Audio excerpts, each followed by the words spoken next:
I lived in a bed-sitter. I had no bed. I had no curtains. I had no wardrobe. So my suit would then provide the cover, for the privacy that I needed. But because, of course, the suit would not get to cover the whole, window, there's always a bit of a gap, maybe like about a foot that would be left. The biggest challenge was always on a weekend when you want to sleep in, you have sun rays getting in, pushing you to wake up before you. That was in Eldoret. Okay. Yes, in a humble environment in a place called Pioneer. Okay. I worked for a lady called Roslyn Odede, the current chair of the International Human Rights Commission. Yes, that's where I did my pupillage, and that's where I also began my legal journey. Yeah. Then I worked with her for about 2 years. After that, I decided to move into practice. For lack of a better word, they would say you'd want to have your name on the door and see what it means in that journey.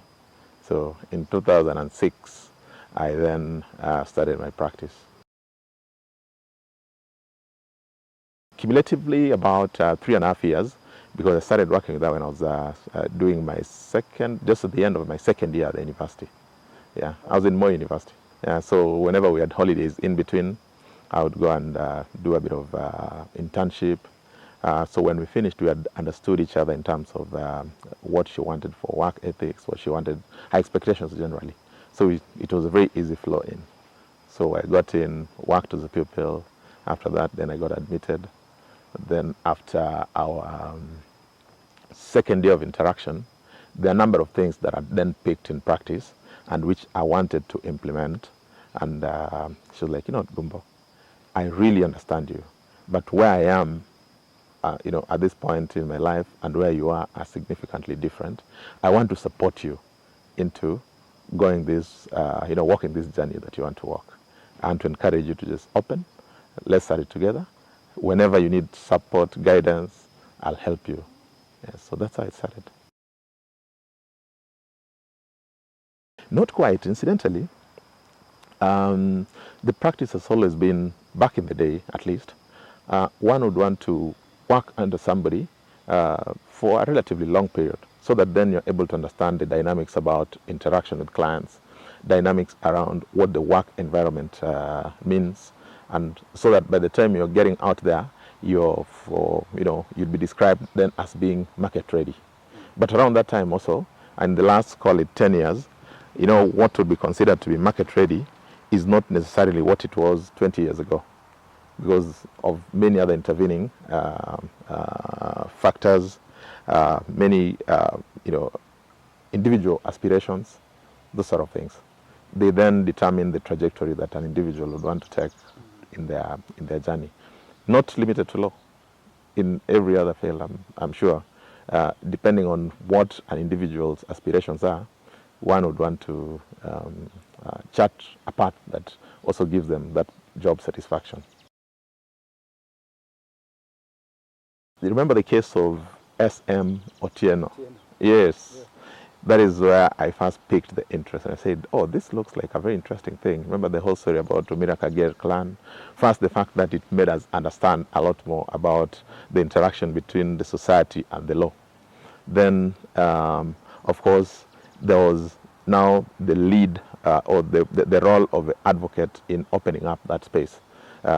Again, that interaction between society and the law. That is what just piqued my mind. I said, this is the space I would want to be in. Remember, by then, it wasn't even so much about the substance of a case. It was so much about what these people are doing out here. You don't then get to apply yourself so much to the substance of a case as to what exactly is happening. Simply put, I enjoyed the show. I enjoyed the banter. It didn't matter who was right, who was wrong. I was just enjoying, like something is happening in your immediate environment, and you say, this sounds and looks like a good thing. I want to try and get a bit of interest in this. At that point in time, really, you're not so much concerned about who is right and who is wrong. You just like the process. It is a big conversation in the law, but also a very limited conversation in the law. Because what is right is not necessarily what is appropriate. Yeah. And so if you go by the strict four corners of the law, more often than not, you find yourself in a place where you have an outcome that you're not so sure whether it is a success or not. I'll give you an example. There's a client I represented, and I was very excited because there are so many cases, in my estimation, I'd gotten 100% success in those cases. And so I was called into a meeting in the boardroom, and I was very excited to talk about my success. But one of the members of that organization asked me that, so who exactly do you think you serve when you say that you've had 100% chances of success? Then I was taken aback. I was asking myself, what exactly does that mean? Where this gentleman came from was, do you think you've provided a solution to the problem, or you just succeeded in court? Because you can succeed in court. If it's a land issue, we may succeed today because of the boundary question, but as to whether you'll occupy that land becomes the practical concern. Yes. So that then, in that space, there's a question about right and wrong. Are there alternatives that you could embrace to get a better outcome? Certainly, yes. Yes, a negotiated outcome in any setting is always a lot more acceptable to the parties, the protagonists in the matter. It leaves parties feeling like no one has rubbed their nose on the sun, and it leaves a good environment for, post the case or post the dispute moving forward. Not quite. Not quite. That is because in our immediate family, there had not been a lawyer previously. Yes, so I'm the first. But it then meant that what we were exposed to as children was more of all the other disciplines. I have an uncle who's in the church, and for a young mind at that point in time, nothing other than faith, would be more appealing, because it helps you explain things that at that young age you cannot be able to understand or comprehend. And you go to church, pray, and that story is resolved. I grew up in Eldoret, actually, for the better part of my life. Yes. Yeah, so that's because my mom and late dad both worked in Eldoret. And so I went to school in a municipal school in Eldoret called Wasin Gishu Primary School. Yeah, and I lived there through, and yeah. So I came to Nairobi about 10 years after I'd worked in Eldoret. Yeah. To see what Kenya has to offer beyond just my confines in Eldoret. Yeah. And it was a very interesting journey I keep sharing with my younger colleagues in the office. I had applied to be placed in the panel for the IEBC, and there had not been a response to my application. So in one of those occasions, I decided to make a deliberate trip to Nairobi to come and find out why I was not shortlisted. And I remember meeting the manager legal, then a gentleman called Mahmoud Jabane, and asked him, hey, Mr. Jabane, my name is Gumbo, and I've come here just for one reason.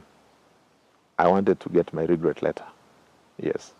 And I want to get, so that got him thinking, who travels from Eldoret to come and pick a regret letter?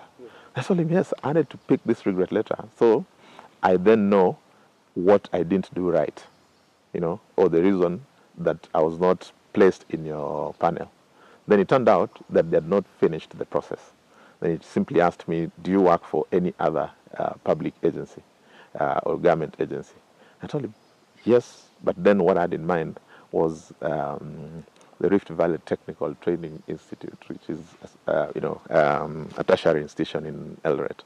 Told me, okay, so in that case, I have a small case that I would want you to help me with in Eldoret. I've been trying to get out of resolving it, but it has never worked. So it was a dispute about a small washroom that had been constructed to support the elections in that year. And this must have been either 2007. And the person who did the work had not been paid, so he had sued for, I think, 250,000. Yeah. So I left Nairobi with a brief where I was going to defend my client for a claim against them for 250,000 bob. Yeah. That was it. Yeah. So I then decided after that, it would give me an opportunity to also go to Nairobi. So I would carry my update, come and give the money. In that case that you gave me the one for 250,000, this what I've done. Yes. Yeah. So Resolved, yeah. yes, it was resolved. Yes, and that's how we just got into a good relationship. I was fortunate after that to get empaneled, and that then became a client that I thought I would put my best foot forward to in my legal career. I'm not so sure whether I would call it was, and this is what I mean. Am I perhaps still looking forward to what I would call a tipping point? Right. Yeah. So at that point in time, though, the realization was that there is, apart from the ordinary, quest by any lawyer to get a client and get paid, there's something about what is the impact? How does it leave you feeling? Did you resolve the issue? Would you feel comfortable? So then it then changed my focus towards looking for work in areas where I would get a bit of impact, not necessarily for me, but for the general either client or society, or if it was a topical question, resolving that. So that experience is what I would call the tipping point. Incidentally, not quite. My former boss and good friend now, Rosie Nodede, left me with one storyline she always quipped. I should say, some people are so poor, all they have is money. So then it meant that if that is a sort of background or mindset that I had from that earlier on in my practice, then money ceased to be the focal point. Yeah, I looked more towards impact than money, and so therefore that's what I'm saying.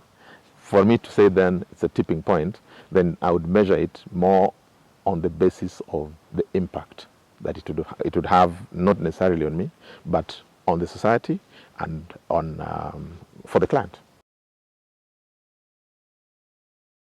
The IEBC, yes, that was the first one that I think I would have had the best experience and perhaps the most impactful experience.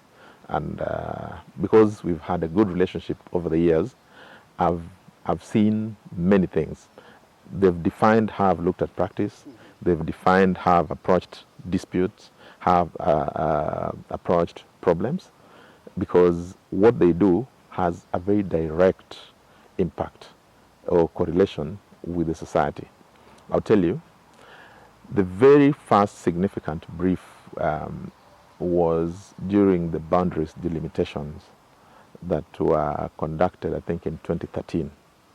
And at that point in time, the society had not quite taken a very keen interest in getting to know how that process would be. But what would surprise you is that whereas the common Nairobian had not taken keen interest, the man in the village had taken absolute interest because it meant everything for them. One of the cases we handled was a case where the IBC had proposed a particular boundary delimitation, but the only dispute that was there, and this was somewhere in Quisero, was about the correlation of the society, the two segments of society, and what the delimitation meant for them. One part of the protagonist was saying, we call these people our in-laws.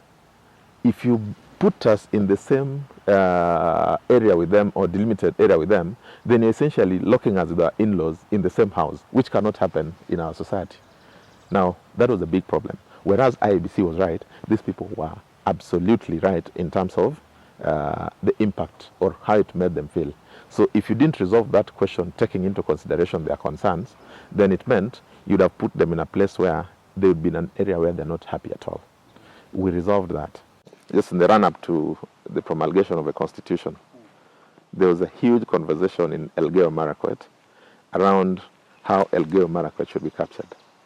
Should it be Elgeyo Marakwet or Elgeyo, what mark was it that we wanted to have there? Elgeyo / Marakwet. So if you said Elgeyo Marakwet, a section then interpreted that to mean Elgeyo minus Marakwet. If you said Elgeyo / Marakwet, then it meant Elgeyo over Marakwet. And you can imagine that is just how it appears in the Constitution. Many years later, you realize just what that meant for those people, because it then defines the coexistence, it defines the concerns and how they relate with each other as a community. So that's what I'm saying, impact. I've tried to be, or to remain the person that I've been all through, but what I've picked is the experience from the clients and the matters that I've resolved have taught me one thing or the other about, about what the person I should be, and what then works well in terms of an ideal context, ideal leadership, or ideal responsiveness as a professional. Yeah. So, yes, to a large extent, you are your own person first, but as you walk the journey of practice, the different interactions with different clients leave you learning. And you learn not necessarily from the cases, but even with interaction from your colleagues, both young and old. You sit with Professor Gidhu, do a matter, you learn a thing or two from how he resolves his cases, how he treats his colleagues on the other side. You go to the next person, you'll realize, oh, this person is very accommodating. There's a gentleman called Firoz Noroji. Oh, Firoz Noroji taught me quite a bit in terms of, and that is one of those things that you pick, in terms of just how to handle a matter and how to handle yourself. Lawyers tend to be very, you hold on to an issue and you think you're right, and so your ego can be bruised very easily. So Firoz, I learned from the way Firoz handled his matters that if you focus on that ego component, then there's a very real chance that the loser in that matter will be your client, because you'll then not be focusing on providing a solution, you'll be focusing on satisfying yourself. Yeah. And so that then obviously teaches you things that are beyond the law, teaches you tolerance, teaches you just teamwork, and that sometimes all that a human being wants is an opportunity to express themselves.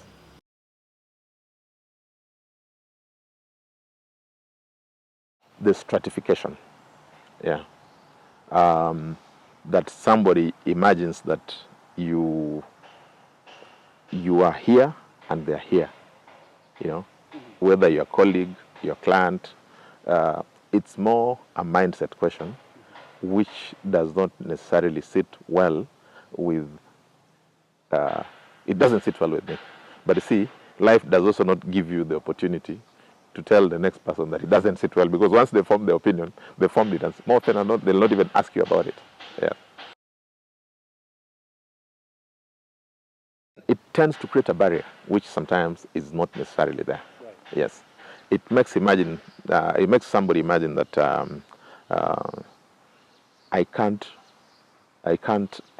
that this is a preserve of that group, and this is a preserve of the other group.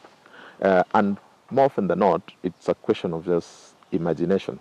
If I recall back my practice in Eldoret, we had about 3 law firms that were really well established. Mm-hmm. And so we saw the managing partners in those law firms as people who were here, yeah? And we were here. So as a young practitioner then, I would imagine what is the one thing that would get me to just have the same conversation or be in the same conversation with these gentlemen. And so many years into practice, I've realized that it is important to try as much as possible to remove that perception, because it then serves to create a barrier. And when there's no room for conversation around it, then we realize that many people who would have otherwise been beneficiaries of your experiences, your failures, tend to miss out on that opportunity because they provide their own explanation. The explanation we had back in the day in Eldoret from other advocates who are not necessarily in that space say, no, you can't match up those people. Every weekend they put money in their briefcases. They go and meet their clients and give them those briefcases full of money. So you can't get into that space because you don't have the money to give the client. But having been in that journey, I realized that nothing could have been further from the truth. Yeah, that clients don't look for that sort of motivation. More often than not, it's just a question of, are you able to deliver? But because you don't get the chance to be able to share or get the experience of that person who is considered to be in that space, it serves to create a barrier. And that barrier is what I feel a little uncomfortable about.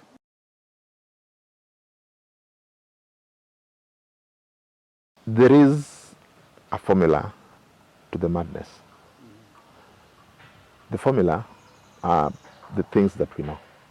There's consistency. There's hard work. And,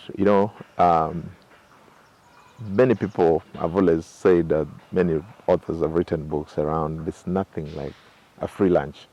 There must be something you're willing to give. And how much are you willing to put into that thing that you're willing to give, And so there are things that have been documented. If you read, for instance, Napoleon Hill's Think and Grow Rich, he speaks in a very granular sense about what that formula is. And so if you care to read, you'll realize that that particular formula, maybe that book gives you principles that you'll see a person X applying. More often than not, they would apply those items or those standards without necessarily even realizing that they're applying those standards. So we just say, I wake up every day at 4:30. I read a judgment. If I'm a young lawyer, I read a judgment, not necessarily about my case, but to expand my worldview. I would read a book, maybe push a chapter or two of a book, then go now into my legal work for the day.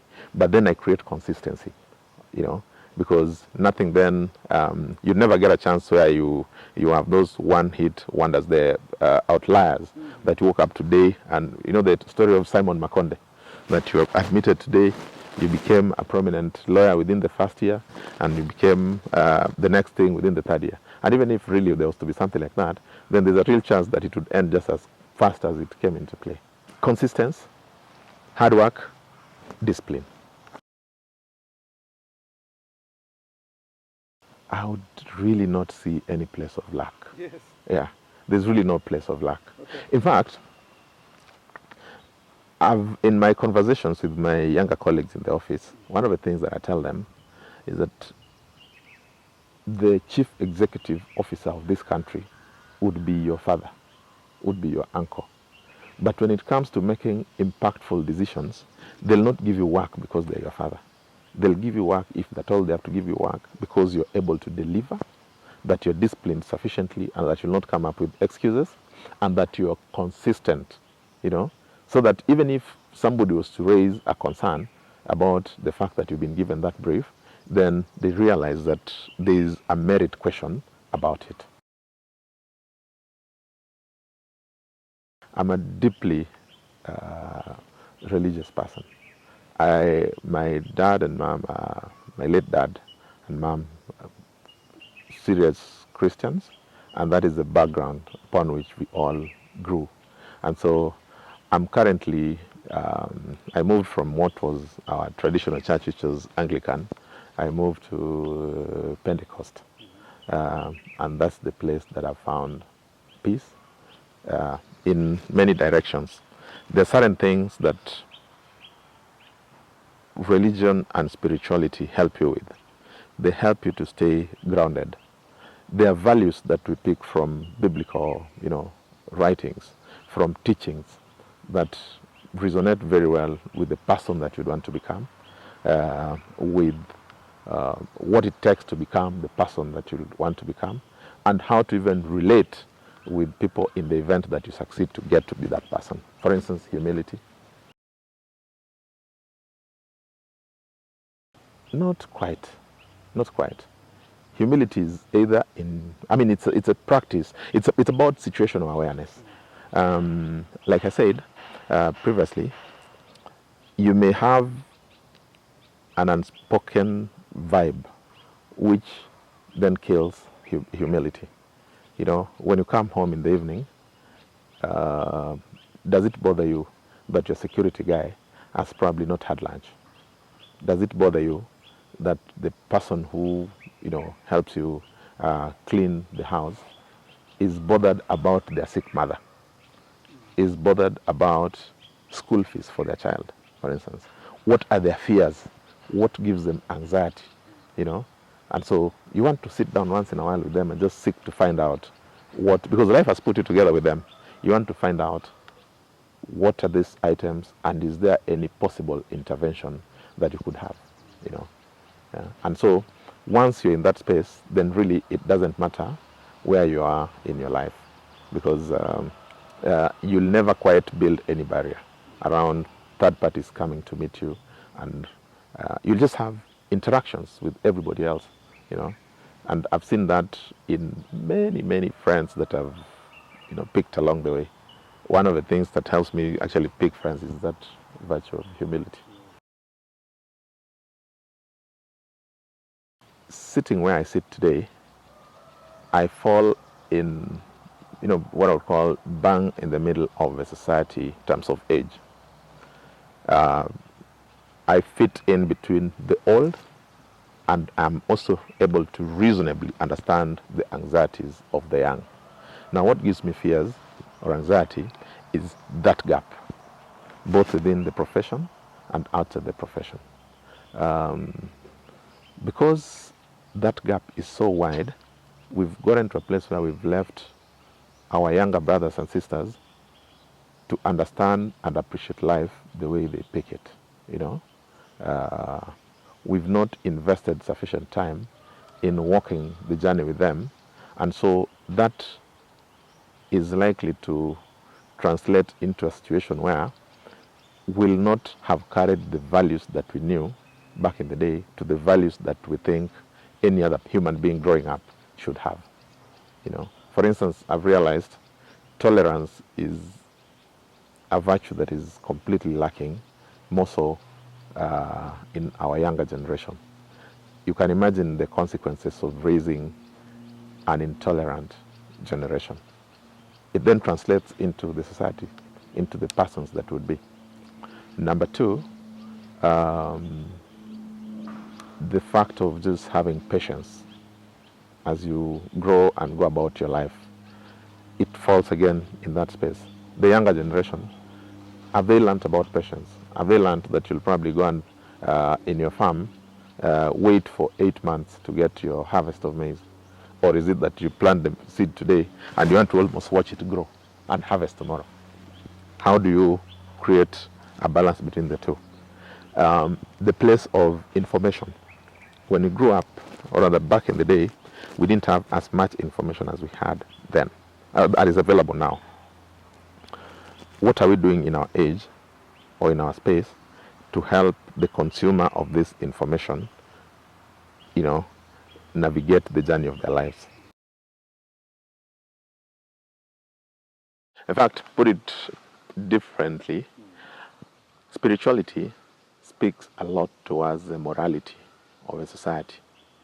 The law does not necessarily speak to morality of a society. An example would be, the law would dictate today that if I have a machete, or a gun for that matter, and I plant a bullet on an individual, or somebody plants a bullet in me, right? Yeah. Then that person needs to bear the consequences, including a possible life sentence or even being hanged, right?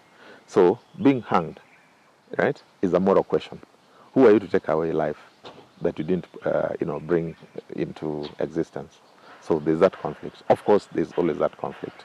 At a more basic level, you know, as a lawyer, sometimes you get into this situation where you've interacted with the client, you know what their case is, you know what the law is, but you also have your personal uh, beliefs around certain of those things. The question then is, how do you strike a balance?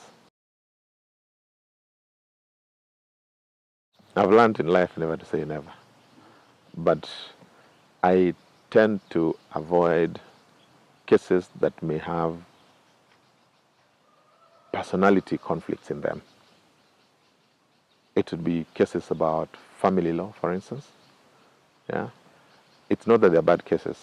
It's just that it requires you to invest so much more than just the legal knowledge.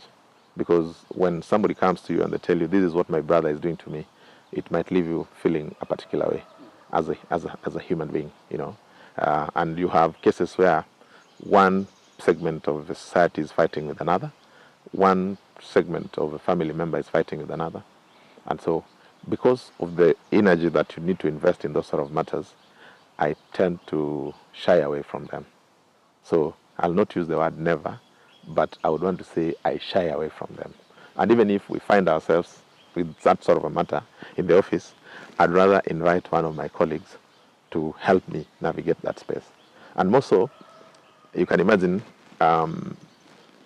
when you're, for instance, dealing with a divorce case, nobody just walks into a building whistling, saying, I'm looking for a lawyer.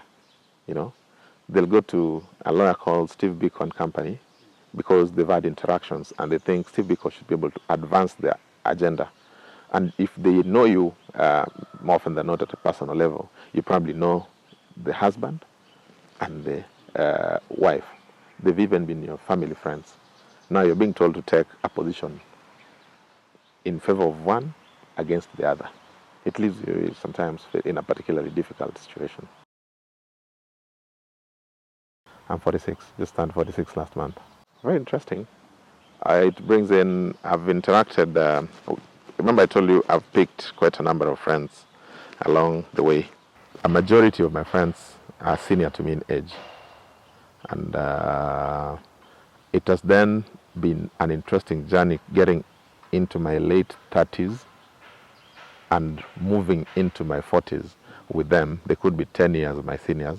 And so I have seen my 30s and 40s largely from the prism of those I've interacted with. I've learned, like I told you, tolerance. Sometimes, 40 or 40s come with an element of excitement if you're not careful, if you're not grounded. But because I'm dealing with people who have gone over those excitements, I would say I've been able to comfortably,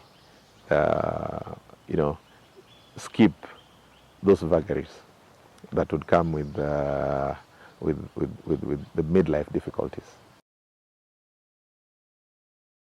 I'm pushing myself to create a balance in life, that there'll be life tomorrow with or without me, and that the way we get trained, the way we get brought up, sometimes gives us a very tunnel vision of what life is. If you're from a humble background like I am, you're told work, work, work. So you wake up every day because there's something you're running away from.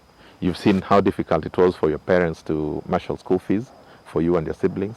You've seen just how difficult it was for them to place a decent meal on the table. A meal, forget about even a decent meal, a meal on the table.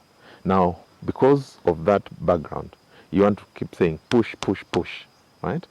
In the course of saying push, push, push, you forget about the fact that life also happens. I recently, just finished reading a book where the author says the tragedy about this life is that in fact, he says the human mind has now become what he calls homo prospectus. We're always worrying about the previous experiences while we also anticipate the future. We never stop to think about today.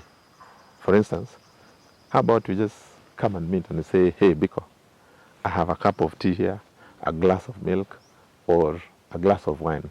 Can we sit under the tree and talk about that? Nothing. Let's just talk about the shape of the clouds. Yeah. And we just enjoy the moment and say, yes, we had a beautiful day, you know, yeah, without having an agenda. So I'm unlearning the fact of having to live a very defined life. Interactions between myself, my time, and the workspace. Yeah, I'm trying to put in a bit of work in life work integration. Yeah, just trying to see, can I wake up at 8:30 and feel it is okay? You know, yeah, when you have those anxieties that I spoke about, you perhaps have gathered coins around you and decided to go for a holiday, and you end up waking up at 4:30. So what holiday is this? Huh? The people around you then ask themselves, "You're waking up at 4:30. Yeah, what happened to just sleeping in?" So I want to then be able to be in a place where I don't want to necessarily be lazy, but that there's nothing, realize and appreciate that there's nothing wrong about being lazy on a particular day.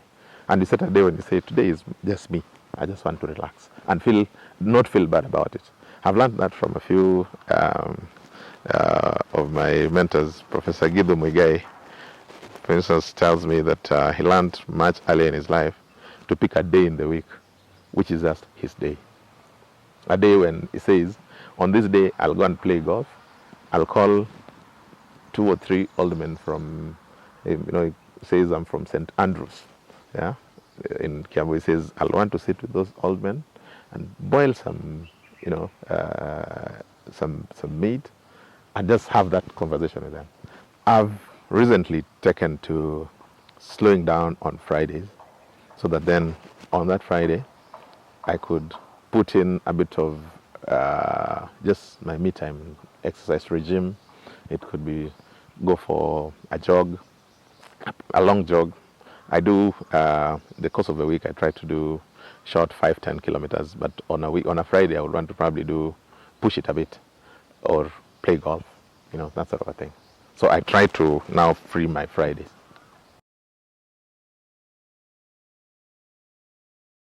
Living Professor Gidhu, and we do it every so often.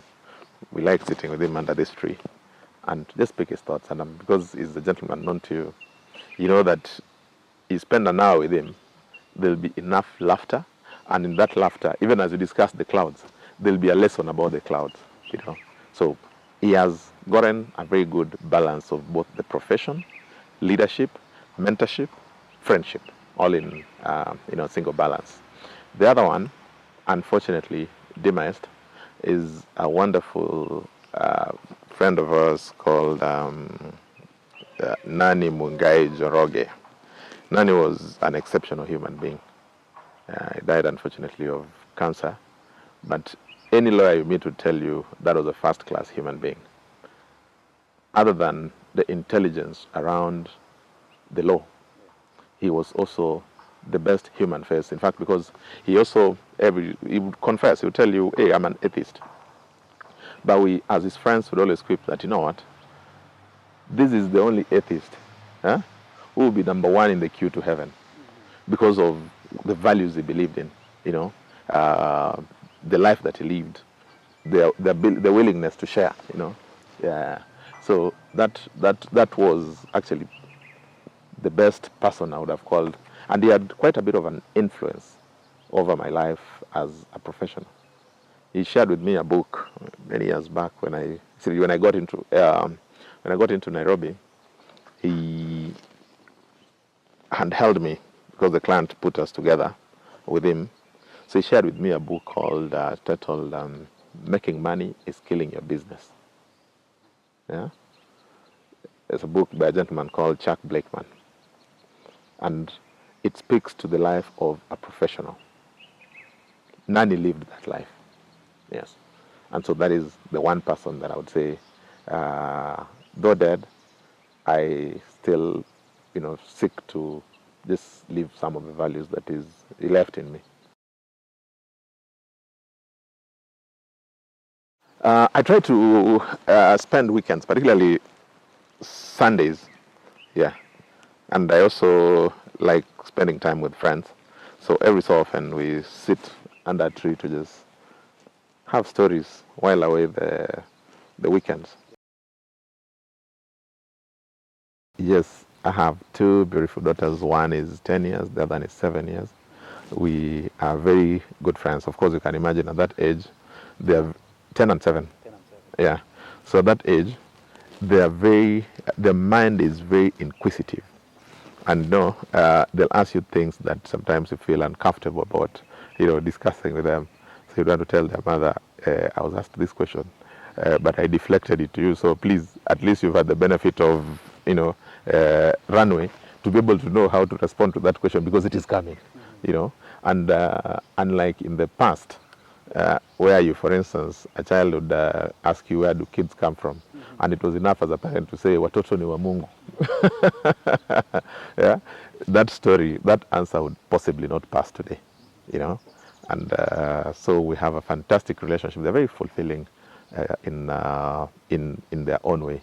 And if you look at the amount of information they have at their ages and how they interact with that information, it means that you can have almost a mature conversation, very interactive conversations with them.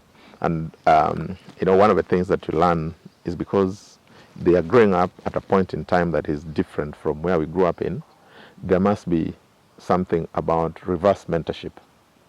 Reverse mentorship is now you and I learning how to deal with that generation in a manner that makes sense to them, because my younger one, the 7-year-old one, once in a while you have a conversation and you think you've given an explanation and say, but that doesn't make sense. They say, wait, whose child are you? How can you ask me? So, because back in the day that was a reason to either be chased out of that space, but now they would put you down and they would want an explanation that makes sense. And when you make that sense to them, they also tell you, oh yes, that makes sense, And they also have this thing of they'll cross-check, They'll want to find out, like that younger one, her name is Jenna. You'll tell her something today, then she'll wait. If she wasn't exactly satisfied with the answer that you gave, she'll come in to try and find out the same question 2 weeks later and seek to find out whether there is a change in your answer, One, just the place of plugging into other people's lives, It's very easy to walk by other people around you. It could be your siblings, it could be your relatives, your parents, and you walk into them. We recently were privileged to represent the government of Kenya in the Eurobond, and you've seen the impact of Eurobond on the dollar, and so therefore on the cost of living. It gives us hope as a country. I would say without any fear of doubt or contradiction that the intervention of not just the Eurobond, if we see those sort of interventions coming up consistently, the country is headed to a beautiful place. We may just want to have a bit of tolerance. We may just want to have plug in as the players in that space. We would then get to see the benefits. And one of the things that I learned is that there's never a quick fix. Even in the Eurobond, if you understand the technical components of how it happened, it gave us hope, it gave us a good opportunity, not just for the present generation, but going forward, in a way that creates sustainability, in a way that gives us an opportunity to do other things. Yeah, and so there was quite a bit to learn. And of course, it was an opportunity to learn about how other professionals from other jurisdictions handle those sort of